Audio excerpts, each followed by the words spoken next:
What's up, everybody? Welcome back to another episode of Over the Octagon. This past Saturday, the UFC had their first ever event in Saudi Arabia, headlined by Robert Whittaker and Ikram Alaskarov. Our boy Bobby Knuckles pulled it out. We can't be more thrilled for him. We're going to talk about that and this upcoming pay-per-view this Saturday, UFC 303, with Iri Procházka and Alex Poatan Pereira.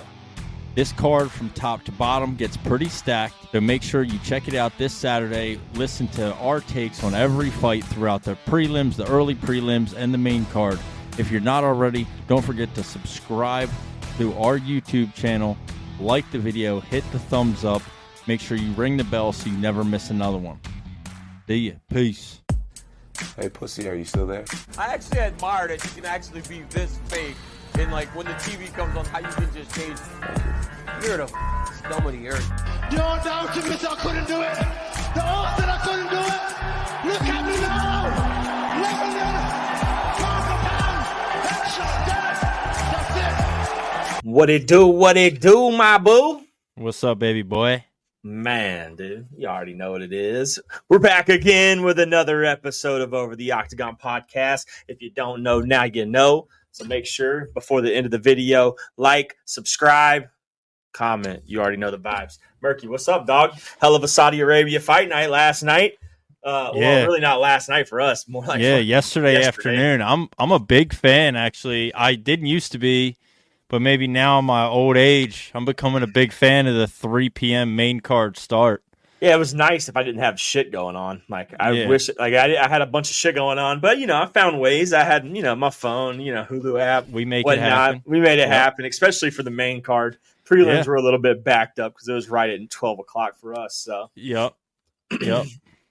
But overall, though, I mean, prelims. You watched most of the prelims.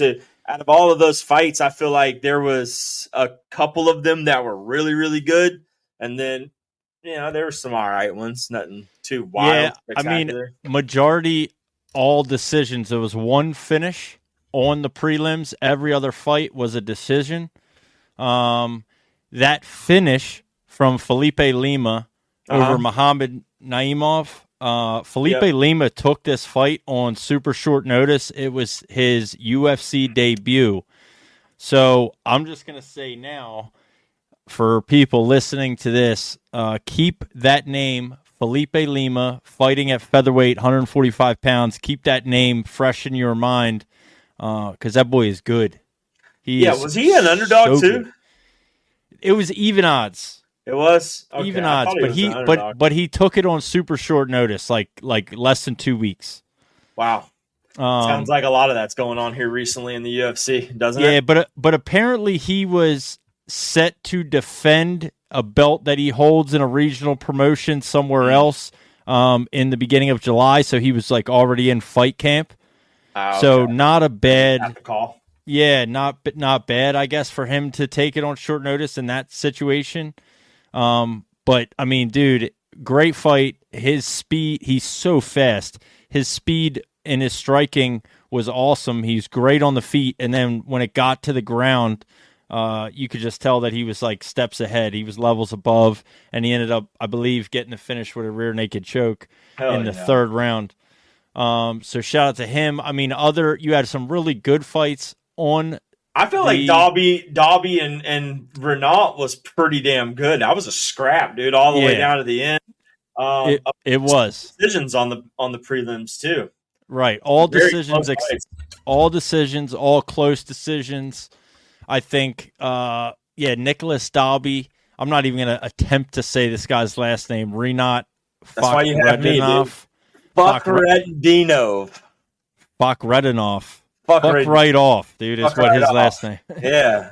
So Nicholas Dalby loses the split decision to fuck right off, and I think he lost. I think it was it was a split decision, but I had him losing that fight. Agreed. But he's a dog. Same thing with the Jared Gordon fight, right? Yep. Jared Gordon, Nasrat Haqparast.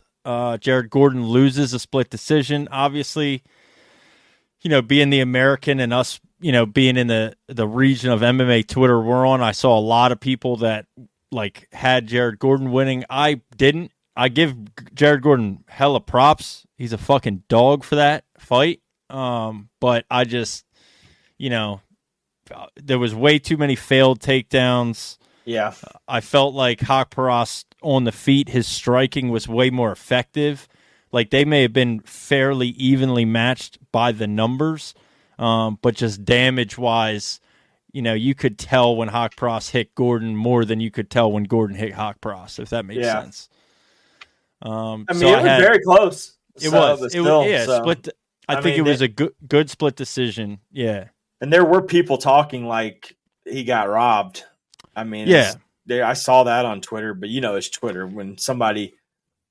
Yeah. Well, MMA Twitter judges never make mistakes. Nope, they don't. They're always right. And then, we said it before we started the episode here, but the one true to be fact is that Jared Gordon got robbed when he did, in fact, beat Paddy Pimblett. Sure. And I think that's just like stuck in everybody's minds that now Jared Gordon just gets robbed. Like every time. Yeah, if he loses the decision, it's a robbery. He's getting robbed. That's like the Chris Curtis effect. I feel like he's the same way. He is. Yeah, he does get robbed too, though. I feel like a good amount. But I agree. Is what it is. I mean, some of these other prelim fights, man, like some of these guys I didn't know much about. I'm glad that I got to watch pretty much all this. They also had the Road to the UFC final. Yeah. As the first fight, it was bantamweight, which is their show that's out of Asia. So you had a guy fighting out of China and a guy fighting out of South Korea. I'm going to have to start paying attention to the Road to the UFC because this was another really controversial decision, in my opinion, too, because I had it the other way. I had Zhao Long winning for sure, and they gave it to Chang Ho Lee. So congrats to Chang Ho Lee. I believe he is now officially has a UFC contract at bantamweight, so good for him. Hell yeah. And then, but we'll have to look out for that show a little bit more too. I don't think I've ever watched Road to the UFC, but me neither. No, I don't know. Me neither. I know it's on Fight Pass. Yeah. Like I've seen some stuff about it. This is only the second season, so it's still relatively new. Yeah, I don't think I watched any of the first season. We'll have to pay attention to that a little bit. But I mean, as far as the prelims, man. Good, a lot of decisions. That's the majority of the prelims, and then because then really, aside, there was 2 decisions, I guess, but then the main card was all knockouts. Yeah, all knockouts, good ones too. Yeah, very good. Really good ones. Johnny Walker, the textbook animated knockout by him when he gets knocked out, it's the funniest fucking knockouts ever. Yeah. It's just because he's so big. He's so hit or miss, dude. He's so hit or miss. Yeah, I picked this fight wrong for sure. I did too.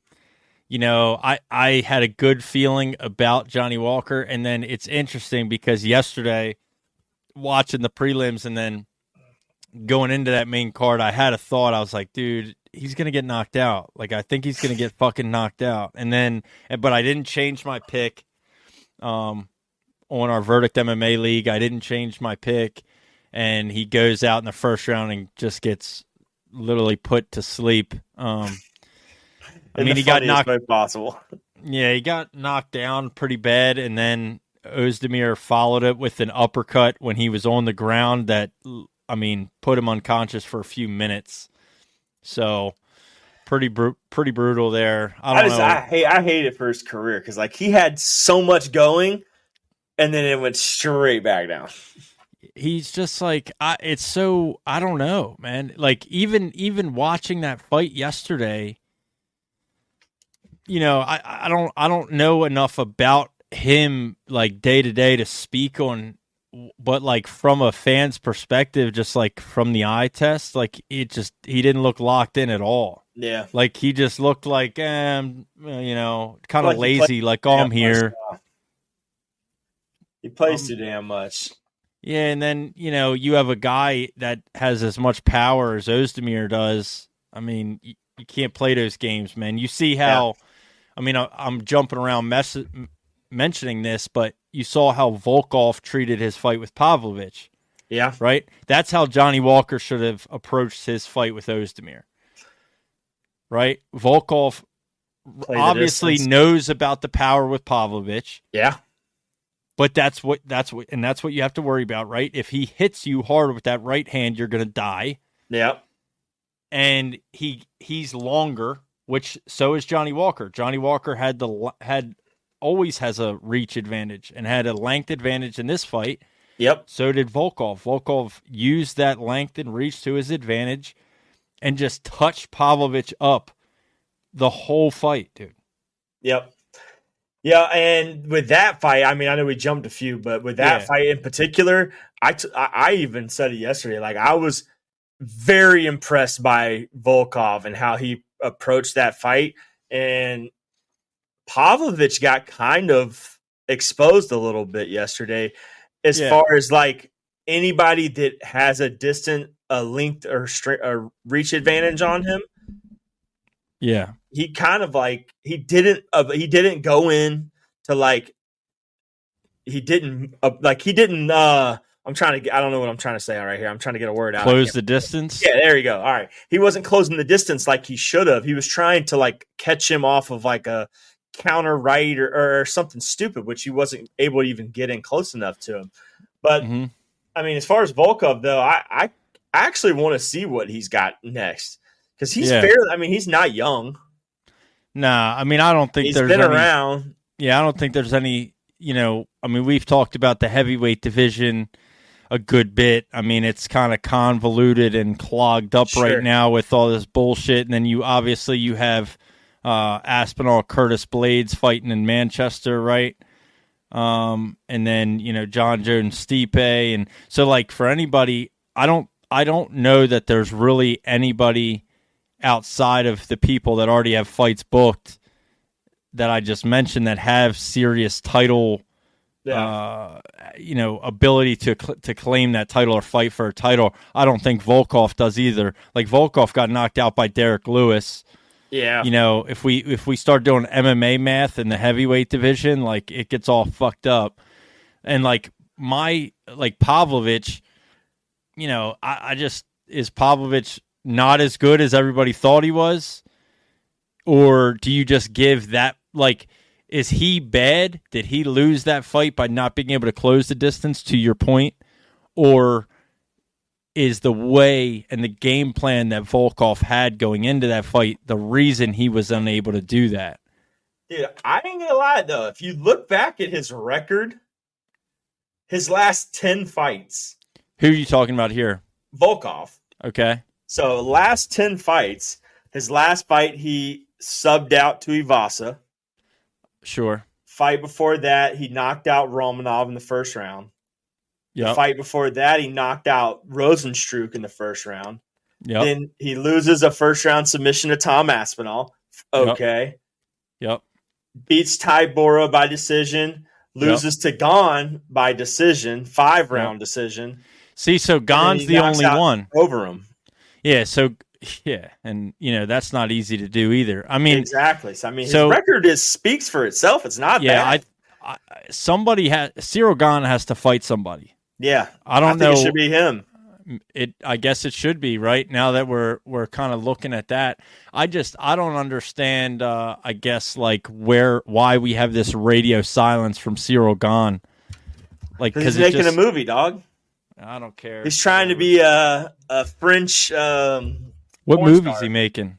A French porn star? No, but imagine. No, I think he was like, I'm gonna pursue my acting career. Then retire, I guess. Yeah, okay, cares? Whatever. Who cares? There's only one go to the heavyweight division, and his name's Tom Aspinall. John Jones. Oh. I knew you were going to say John. That's why I said Tom. But anyways, let's not skip past this point here. Okay. Shara Magomedov is overrated. Shara Bullet Magomedov. Yeah. Yeah. I mean, here's what I'll say. His UFC debut was underwhelming. His first fight. And he got the win in his first fight, but it was underwhelming. Now, and that was a decision win over Silva. That was back in October. Yeah, that was October. And that was the Volk really, card. he got exposed there with his grappling. Right? He came in this fight. His grappling is significantly improved, or he just actually trained it. Whatever, I don't know. But or he learned how to grab cage.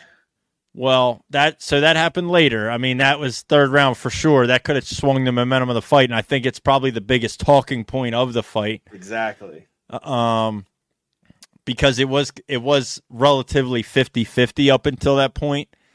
Have Tricoli have gotten that takedown, would the momentum have changed? Yep. Yeah, probably. But that's like one of those things. Like that to me was such a bad fence grab that I think you have to reset them and put him on the ground. Yeah.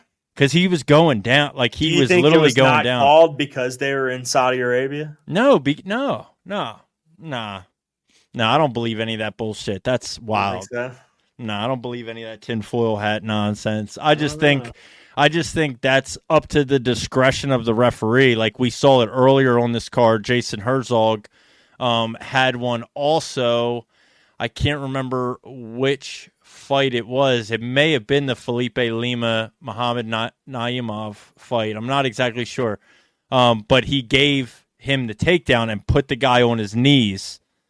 So it's just it's like another one of those things in MMA reffing where maybe what they are supposed to do in certain situations isn't clear. Or not clear enough. But it was Mark Goddard, though, dude. Like I understand. He's one of the best ever. He's one of the best. Well, and that's what I mean. Like if it's like you just go, oh, don't grab the cage, right? So like now we know that if you do it 2 or 3 times, they'll take a point, or those kinds of things. But like I feel like we have to be more in the habit of taking away positioning as well. Yeah. So, like in that situation, that fence grab was so fucking egregious that he literally should have put him on the ground. Like, I mean, you don't have to put him in mount or in side control. I mean, put him in full guard, but put him on his back on the ground in full guard. And then go from there, because you were going down. Like, you were going down. He 100% was going down. Yeah, that's why he did it. So, I mean, and then, but, it was pretty obvious by the way that Char Bullet was able to get the KO TKO. I think Tricoli was pretty gassed anyway. So I'm not sure how much he had left on the ground. Like, I don't know. I don't know if it really would have mattered, if it would have changed the outcome.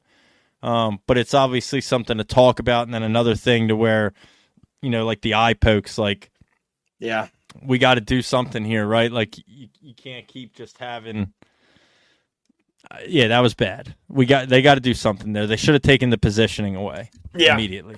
I mean, I saw after the fight, Bo Nickel tweeted, "Give me Shara, give me Bullet, or give me Bullet." Yeah, and called him out. That would be great. Go ahead. That'd be fucking awesome. Yeah, I mean, that would be a huge test for Bo Nickel's striking abilities. Because Char Bullet's got like some crazy kickboxing. The kicks that he uses are fucking wild, and he has all of them. Yeah. Like, he can do anything. Any kick, he's got it, and he throws it fast and hard. I think that would be a good test for Bo Nickel's striking abilities. I don't see that being a beneficial really matchup for Bo Nickel. Yeah, because I feel like Bo Nickel's already above him. But Char Bullet definitely has some popularity. Like people like him just because of his aura. Yeah. The fucking one eye, this whole like pirate shit that he plays up. I did see Dana though had mentioned that he can't fight in America. Yeah, I saw something about that too. So I don't know. They're gonna only keep him over there in the Middle East area. Yeah, I mean that's whack. Yeah, I don't understand that. So you know what I mean? Maybe he'll fight on Abu Dhabi.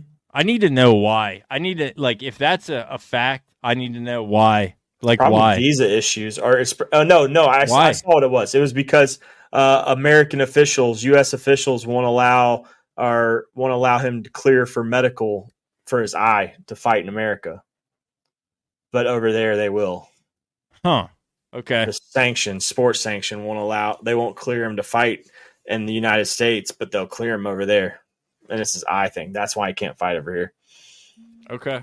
Yeah, I'm pretty sure that's the reason. Then.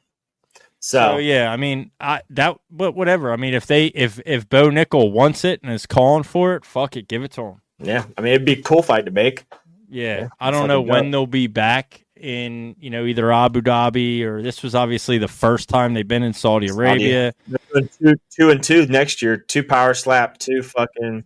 Yeah, but I mean, I don't want to wait that long for Bo Nickel, right? Like, you're expecting him to fight again. Oh, he has to fight again. He may if fight not twice. Something.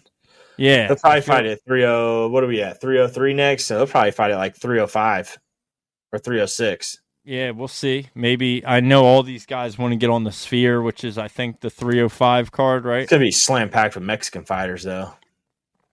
We'll see. That's what they keep saying, but I feel like the fact that it's in the Sphere is overtaking the fact that it's Mexican Independence Day. Yeah, like, but Dana White has made it very clear, though, that it's like going to be the biggest representation of the Mexican fighters in history, biggest fight in history, So, but anyways, I don't really want to say much about this. Kelvin Gastelum's a bitch, a fat ass hoe, and needs to just fucking go. This whole thing was whack. Cares, I mean, dude? And D-Rod is this fucking. They're both washed. They're both washed. They're both washed. They should probably both be cut. Yeah. I feel bad for Daniel Rodriguez because it's fucking bullshit. Like, that's fucking bullshit. It is. That shit shouldn't have even been allowed to happen. I agree. But, respect to him for this fight, taking the fight, but still. Yeah, Kelvin Gastelum's a fucking pussy for that whole thing. And then, you have that huge weight advantage. Like, you go out, you have a decision. I don't know, whatever, man. Get the fuck out of here. But I agree. Yeah, Sergey Pavlovich, Volkov, we talked about that already. Then your main event, Robert Whittaker knocks out Ikram Alaskarov in the first fucking round.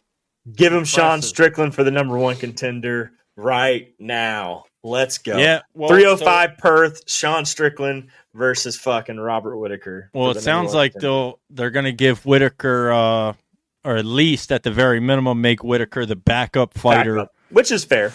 For Islam and Dricus du Plessis. Yeah, he's on a heater, man. He deserves it.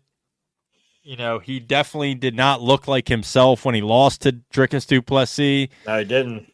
It made Dricus look better than he is, I think.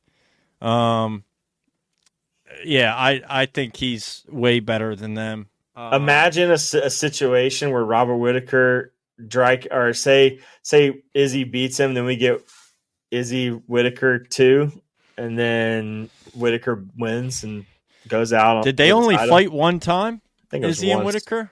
Yeah, I think so. Yeah, so I mean, I think he deserves it. Like, I don't, yeah, I think he fucking deserves it. Be fucking awesome. That'd be what it is. I like Robert Whittaker. I always have. I didn't even want to see him fight yesterday because I really thought there was a chance he could have lost. No, he's fought Izzy twice. I'm sorry. Yeah, he lost Izzy twice. Yeah. So I mean, but he's also beaten everybody, man. I know. Beat Yoel Romero twice. He beat he beat Prime Darren Till. He beat Jared Cannonier. He beat Gastelum. He beat Vittori. Yep. He beat Costa. Now he's beating Ikram, who was supposed to be the new up-and-coming boogeyman. Right, so you had Alaskarov. But, I mean, we've seen this a million times, right? Like, unmatched, bro. Yeah. Like, Ikram is not even ranked. Yep. He wasn't even ranked. There's levels, dude. There's levels. I don't care. Like, you can't just... I don't care the amount of hype you have behind your name. Very rarely, if ever, do we see somebody who's unranked in the position Ikram Alaskarov was and come in here and beat the number 3 ranked middleweight in the world and like one of the best to ever do it at middleweight and Robert Whitaker. I mean, it just doesn't fucking happen. I loved it. So, yeah, it was awesome. We're so back. The boys are so fucking back. So back. The boogeyman did his thing. The Oogie Boogie Man, son. But all right, man. Well, fuck it. We could spend all day talking about how awesome it was to see Whitaker beat a Russian. And here we are with the next event of the fucking week. But before we do that, we're going to take a slight break to say something about our sponsors. What's up, everybody? We just wanted to take this moment to tell you about a company that we just started working with, Mayhem on the Mat. Mayhem on the Mat isn't just about crafting jiu-jitsu apparel. It's about a deeper connection to a discipline that teaches us to grapple life's toughest opponents, the mental health battles we face every day. You can go to their website now, get anything, use code OVERTHEOCTAGON for 15% off. Appreciate you. Check it out. All right, motherfuckers, we're back. UFC 303 this coming Saturday. Alex Pereira versus Yuri Procházka 2. This wasn't even the fucking fight to begin with. This was supposed to be the return of the Mac, but that shit's whack. He ain't back. Michael Chandler sitting on the couch smoking crack, and now we have fucking Alex Pereira and Yuri Procházka too, which is better. Let's be real here. Yeah, I mean, I'm happier with it. I mean, I'd love to see Conor McGregor come back. It's gonna be epic, but I mean, as far as like levels to the fight game and like where people are in their career, I mean, Alex Pereira is a 2-division champion and the current light heavyweight champion. He's fighting the number 1 contender. Both exciting guys, both guys that the fans love and adore. Yeah, perfect replacement. I can't wait. And then, you know, like, I know they talked a lot of shit about, you know, Jamal Hill. And, you know, he was supposed to fight that kind of, you know, blah, blah, blah, blah, blah, blah, all the shit. Like, that fight got all fucking... Yeah, well, that fight got switched like 7 different times, it felt like. Which Anthony Smith is still on the card. And he's not even fighting... No. He's fighting Roman Dolidze now. Like, it's a completely new fight. It's a completely new fight, yeah. But your co-main event, which I might be more excited about than the main event, I hate to admit, but Brian Ortega, Diego Lopez. It's going to be fire. Yeah, I don't know. I think on the ground, they're evenly matched. They're damn sure close. I think striking-wise, Diego Lopez is going to be better. We'll see. Rankings tell a lot, and Diego Lopez being 14, Ortega obviously 3, and just beat Yair Rodriguez. It's a big jump. Yeah, it is. But I think if anybody has the skills to be able to do something like that, it is Diego. I know I just got done saying how rare it never happens, you know, when we were talking about Alaskarov, but Diego Lopez is not Alaskarov. Diego Lopez is a fucking man. I know. Or is it that we just like Diego Lopez so much that because he's fucking good, dude? That's why, good. Though. He's fucking so incredibly good everywhere. I mean, if he wins here, it's going to be massive. He's in the conversation. Yeah. Arguably, Ortega should be in the title conversation. Yep. He's really a step away, probably. Yep. But like you eliminated a previous interim champion and number 1 contender in Yair Rodriguez. You have guys ahead of you like Volk and Max Holloway, and then obviously Topuria is the champion. But like Ortega with the win over Yair kind of put himself up in that level of, you know, Volk and Max. They're obviously still ahead of him, but I mean, he's there. So Diego Lopez with a win over Ortega, I don't think he jumps, you know, necessarily into a title conversation. I think there's too much there. There's the Volk rematch, there's Max Holloway, there's so much for the featherweight division that needs to happen. And the featherweight division is kind of tight right now too. It's kind of, I mean, the top 10 is pretty tight. Yeah, featherweight is great, man. Featherweight So, is super back and very good, and you have guys like Aljamain Sterling that yep, are making going to their be a way fucking in. problem in the featherweight division, whether people Yep. want to admit it or not. So I mean, maybe that's the next fight for if Diego Lopez is able to beat Ortega. Maybe you do Aljamain and Diego Lopez. Yeah, is either going to be that or what's his name? I'm trying to think. The guy who fucking he fought before and lost to. Oh, Movsar Evloev. Yeah, Movsar. That could be Yeah. a conversation. Yeah, that one fight he needs right to there. get. Yeah, he needs to get that one back because that was fucking bullshit, and he took that on short notice. And Mopsar is a crotch sniffing rat anyway. Just whack as shit. So, yeah, I'm obviously I love Diego Lopez. I like the way he fights. He's a killer. This is a phenomenal co-main event. I mean, this is one of the best co-mains. I'm so here for this. I love it. Everything about it. And then, we talked to Anthony Smith, Roman Delice. I promise you, dude, I don't give a single shit about this at all. No, I really don't. there's no like if whoever wins this fight, nobody gives a shit. Nobody fucking cares, dude. It's like this is just so irrelevant to anything. I don't fucking care. I did want to track back and ask one question about the main event though. With Alex versus Yuri. What's the likely scenario that we see Pereira win, and then we see him move up and fight for the heavyweight title after this? What do you feel is the likelihood? Like if John Jones and Stipe fight, they both retire. Tom Aspinall or Curtis Blades becomes the heavyweight champion of the world, and it just so happens to be Tom Aspinall. And if Alex beats Yuri, that's 3 title defenses at light heavyweight. Well, does he move up to heavyweight and try to fight Tom Aspinall? So here's what happens. As soon as John and Stipe fight, Tom's not a champion anymore. Like, Tom is really not a champion right now. Nice. Even though we want to say he is, he's really not. And because as soon as John and Stipe fight, there's no interim champion. Whoever wins that fight is the undisputed heavyweight champion. Then, if John beats Stipe, I don't know what happens. Does John retire? Whatever. That's going to be that's going to be another year of fucking nonsense.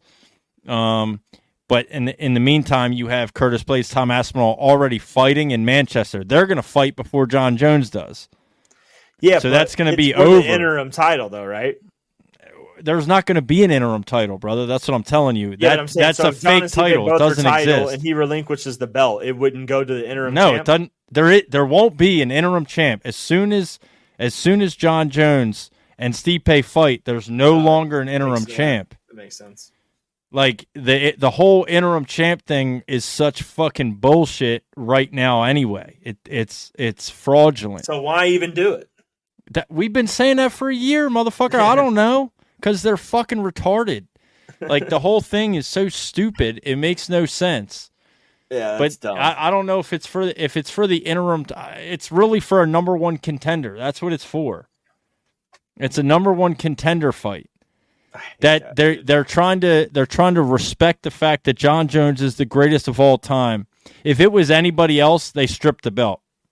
100%. I believe that. If it was anybody else, they strip him of the belt, and then they make Aspinall, they make whoever, whatever that fight is, Aspinall Blades. That's a title fight, and maybe then should be that's an interim title fight.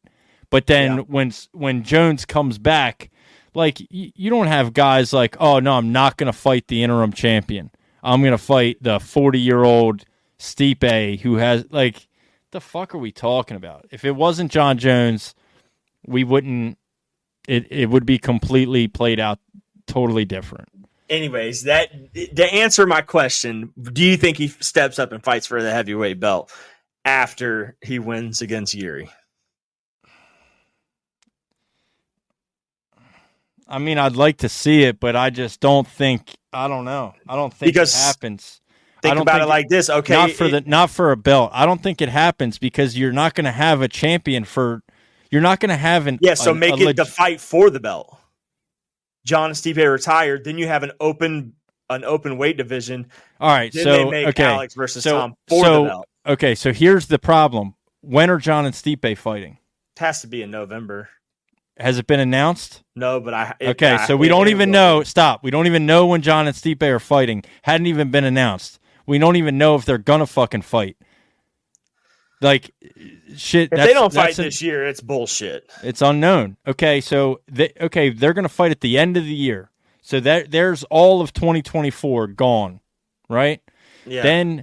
Then you're going to have John Jones doing some like, oh, should I fight fucking Aspinall or should I fight Pereira or should I retire or I'm done. Oh, I'm not done. I'm the fucking the heavyweight division is so fucked.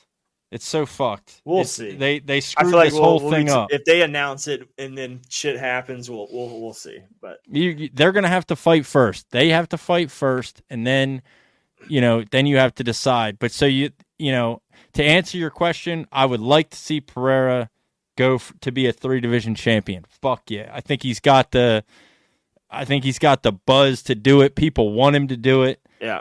You know what I mean? But like there's just not like a realistic spot for that shit to happen that's clear right now. Sure. There's too much moving parts and things that have to happen beforehand. For that. I mean, but anyway, let's move on. We have I'm not going to let you goat me into talking about this fucking women's bantamweight fight. Women's MMA, dog. No, I don't care. It shouldn't even be on the main card. Back. It shouldn't even be on the main card. Joe Pyfer and Marc-Andre Barriault should be on the main card over this. This is fucking whack. Nah, but bro, whatever. You gotta have Ian Gary, MVP. What's your pick there? I think Ian Gary's going to beat his ass, to be honest. Yeah, I don't know if he beats his ass, but I do think here's the only thing. Ian Gary's hittable. We've seen Ian Gary been obviously not finished, but we've seen Ian Gary been wobbled before. MVP is just so fucking weird. You know what I mean? But Ian Gary is kind of weird too. Nah, Ian Gary's technical. Ian Gary's striking is not weird. MVP is like the most unorthodox shit MMA has ever seen. Yeah, but I feel like that is going to open him up for someone like Ian Gary. Yeah, who is so technical to piece his ass crack up. Him. Yeah, for sure. Yeah, I feel like Ian this Gary. is another scenario too, where it's like there's levels to this shit. Like MVP was great in Bellator, great coming over here and fighting Kevin Holland, but now you are fighting a guy who potentially could be fighting for the UFC title within the next two fights. Yeah, and he is that good, So I agree. I think Kevin Holland is not Ian Gary. Yeah, I think Ian Gary wins. I think he wins probably by decision. I don't see him getting a knockout just by the way they both fight and the way MVP moves. But I do think Ian Gary's going to crack him enough to where Ian Gary's going to win. Yeah. Unless MVP fucking hits him with some weird ass shit, dude. And it's so possible. Yeah, but I mean, even then, like I feel like if Jeff Neal couldn't knock out Ian Gary, like I don't think MVP's going to knock out. It's not Gary. Because of power. It's not because of lack of power. Jeff Neal couldn't do it because he couldn't hit him enough. I know. My MVP is so unorthodox that he's going to throw some wild shit that no one on the planet is expecting. Same thing, he hit Kevin Holland with a spinning back elbow. Mm-hmm. We'll see. I mean, I think Ian Gary's the better fighter for sure. Yeah, I think Ian Gary wins. I think he wins by decision. All I'm saying is I think there's a chance, and not a super slim chance, but like maybe a 10% chance that MVP fucking hits him with some slick shit. That would also be very bad for Ian Gary's career. Oh, it'd be awesome though. It'd be fucking awesome. Joe Pyfer, Marc-Andre Barriault, see Pfeiffer on Need the a comeback. redemption fight for him. Needs Yep. it. After losing to Jack Hermanson. I think it's a great fight for him, dude. Yeah. I think it's a good fight for him. Get his feet Burial wet just again. fought Chris Curtis and lost. Mm-hmm. So I mean, he's right there on the cusp of the top 15. They both kind of are. Yep. So I think this is a great matchup. I like Pfeiffer. I think Pfeiffer is going to get it done. I think after losing to Jack Hermanson, he's going to come back with something to prove. Yeah, I agree. Cup Swanson, Andre Fili, that's a fun fight. Yep. I was going to like say, that. I don't know that we have to go through them all No. to comb through the whole card. But yeah, Andre Fili, Cup Always Swanson, good. it is a fun fight, dude. And Andre It is. Fili, same thing, looking for a little comeback. Yep. Always But- fun to get to see Peyton Talbot. I was going to make sure we touched on that. Yeah. Anybody that's listening still up to this point, man, if you're looking for a fighter to plug into your brain and hold on to and look out for, Peyton Talbot is definitely one of those names at bantamweight at 135 pounds. He's also a minus 1,600 favorite Yeah. in this fight. So, yeah, this is going to be a good one to watch. Yeah. Maybe not, I guess they're not expecting it to be super competitive, but He's a beast, dude. he's so good. Yeah, Yeah. he's so good everywhere. Women's fight, Michelle Waterson-Gomez, Jillian Robertson. I don't Okay, care. yay. Who cares? Here's what I do like. I do like the first fight of the night. Oh, yeah, Ricky Simon. Ricky Simon, Vinicius Oliveira. So Oliveira is the guy that just knocked out the kid Sopage with a flying knee, I think back in March. And that was a dog fight up until that point, and he kicked the legs off of Sopage so bad. Yep. He couldn't stand right, and then he hit him with another leg kick, spun him around, he bounced off the cage, and when he bounced off the cage, he ran in with a flying knee and knocked him the fuck out. Yeah. Oliveira, that is super exciting. Did the same thing on Dana White's Contender Series. But Ricky Simon is not Sopage. He's been around for a minute.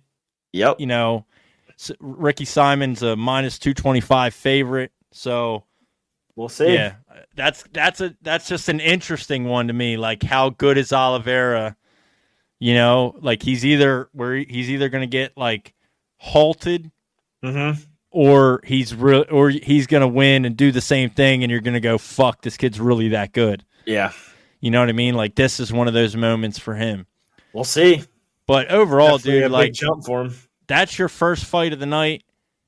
Andre Arlovsky back on the prelims. Still kicking it, bro. Yup. The Peyton Talbot, Charles Jourdain, Cub Swanson, Andre Fili, Joe Pfeiffer. Those are your prelims. This isn't going to be a card that I don't think you're going to want to, like, miss a lot of. There's going to be a lot of highlight moments all the way through. And then your main card starts off with Ian Gary, Michael Venom Page, which that's a must-see. Yep. In my opinion. I agree. Both of them. Both of them super exciting. But I ain't got much more, man. I know we got a couple of things cooking behind the scenes. We got a lot of stuff coming out. So if you're still, living the dream with us, keep on following us. We got a lot of stuff going. Make sure you check out those sponsor links in the bio. Make sure you like and subscribe to every video just to keep track of everything. And then, obviously we're going to be coming up soon on all of these major announcements for fights for the next 4 months. Yeah, the end of the year. Yep. We got a lot going on, and they're going to have to start announcing stuff soon. So we should find out stuff for October, November, December, probably within the next 2-3 months. Yep. And then, but yeah, man, that's all I got. You got anything else? Nah, man, I'm ready for this Saturday, UFC 303, Alex Pereira, Yuri Procházka 2. Gonna be a fucking banger, baby. Yep. Catch us on the live. We'll probably be doing a fight companion for the main card. So stay tuned for that. And then we'll holler at you, boy. Let's go, baby. Let's go.